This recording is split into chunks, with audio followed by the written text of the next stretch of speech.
I still remember the day I received the news that my parents had passed away. It was a shock. To say the least, they had been living in our childhood home. A place filled with so many memories, both good and bad. As I stood in front of the old house, I couldn't help but feel a mix of emotions. The trees seemed to loom over me, their branches like skeletal fingers reaching out. I took a deep breath and stepped inside, the creaking of the door echoing through the empty halls. Everything was just as I had left it. Yet it felt different. The air was thick with the scent of decay and rot.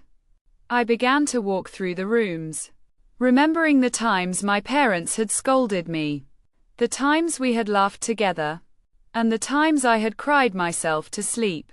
But as I reached my old bedroom, I noticed something off. The bed was made, the sheets tucked in tightly, and my old stuffed animal, Mr. Whiskers, was sitting on the pillow. I could have sworn I had left him behind, but my parents had said they had thrown him away. I felt a chill run down my spine as I picked him up, his glassy eyes staring back at me. Suddenly, I heard a faint whisper in my ear. "Welcome home."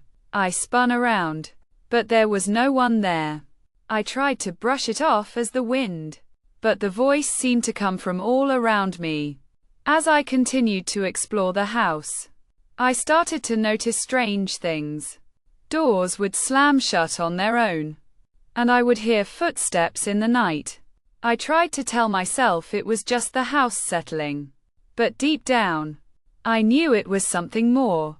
One night, I decided to investigate the attic, a place my parents had always forbidden me from entering.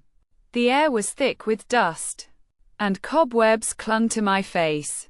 As I made my way through the trunks and old furniture, I stumbled upon an old diary. It belonged to me, but the entries were not my own. They were dark and twisted, speaking of an evil presence that lurked in the shadows. I felt a cold sweat break out on my forehead as I realized that I had no memory of writing those words. And then, I heard the voice again. "You've always been mine." This time, it was louder, more menacing. I tried to run, but my feet felt heavy, as if they were rooted to the spot.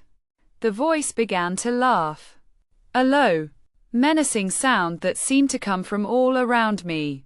I was paralyzed with fear, unable to move or speak. And then, everything went black. When I came to, I was lying on the floor, my head throbbing with pain.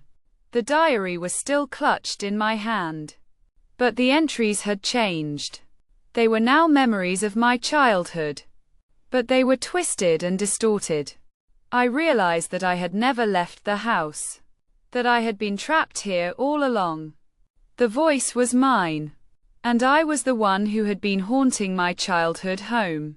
I'm still here, trapped in this never-ending nightmare, and I don't know how to escape. The last thing I remember is the sound of my own voice, whispering, "Welcome home," over and over again. As the darkness closed in around me,